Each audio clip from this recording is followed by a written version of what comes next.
All right, alongside Rush goaltender Nathan Torchia before Game 1 of the series between the Rush and the Kansas City Mavericks. Practice day today. Well, Torch, you got your first taste of pro hockey back on Sunday in Tulsa. Thrown into the fire a little bit. It was a 5-goal game at that point, but you made 7 saves in about 13 minutes in your debut. First of all, you got a bit of jello legs out there after 2 hours on the bench, right? But you got your warm-ups going as well before the game. Yep. What was it like when you got that call to come in?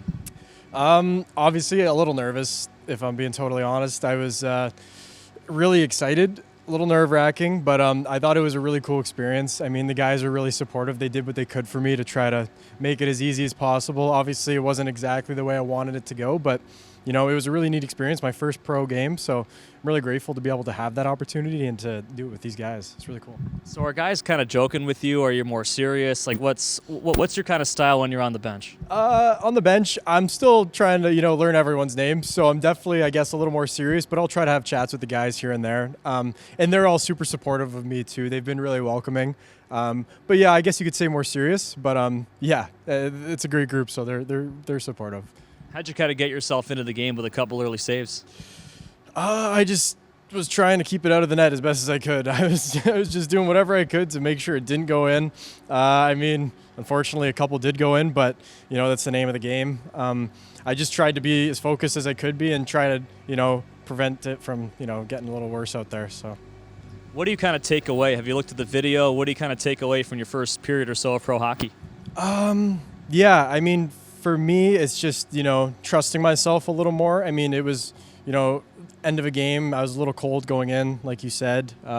Just trying to trust myself and, build off that. I was happy I got a taste for it. And I thought it was, important for me to get that little bit of experience, I guess you could say. But for me, it's just trusting myself, being confident in what I can do, and then building off of that. It was also your first time playing in quite a few weeks as well, coming out of your college season. What's the adjustment been like college to pro?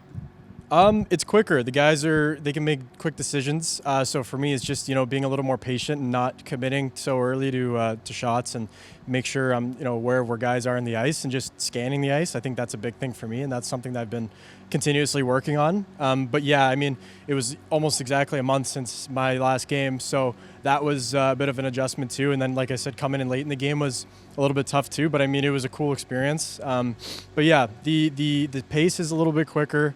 And the guys are quicker with making decisions. They can make sharp plays.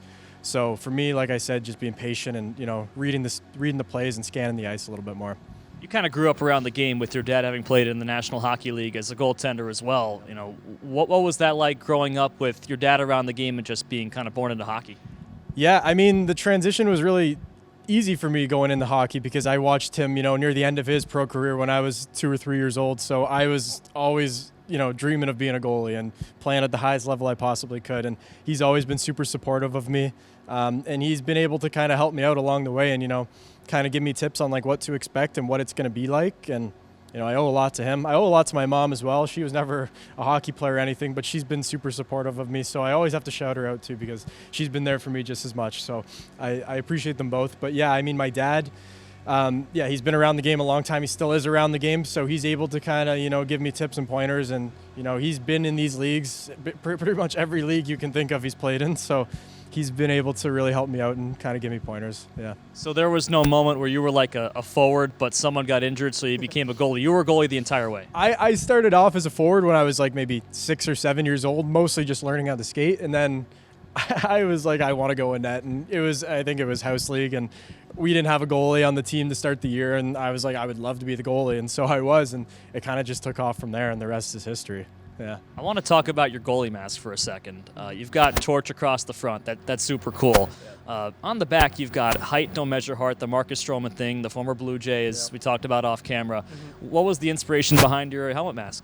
Yeah, being a smaller goalie, it's definitely tough. And I feel like a lot of times I get overlooked and, other smaller goalies you get overlooked simply because I'm, not the biggest guy out there, right? So for me, it was kind of just a little extra motivation to, continuously push and try to prove people wrong and just say, you know what, just because I'm not the tallest goalie in the world doesn't mean I can't play, and I'm going to leave it all out there on the ice and play with my heart. So that's kind of the inspiration behind it. And yeah, that was the Marcus Stroman thing. So, and I'm a big Blue Jays fan, so he was with the Jays, and that was something I thought of for a couple of years, but never really had the opportunity to get it on my mask. And then when I had the opportunity to create a mask and customize it, I was like, this is perfectly suited for me. So I thought I got to do it.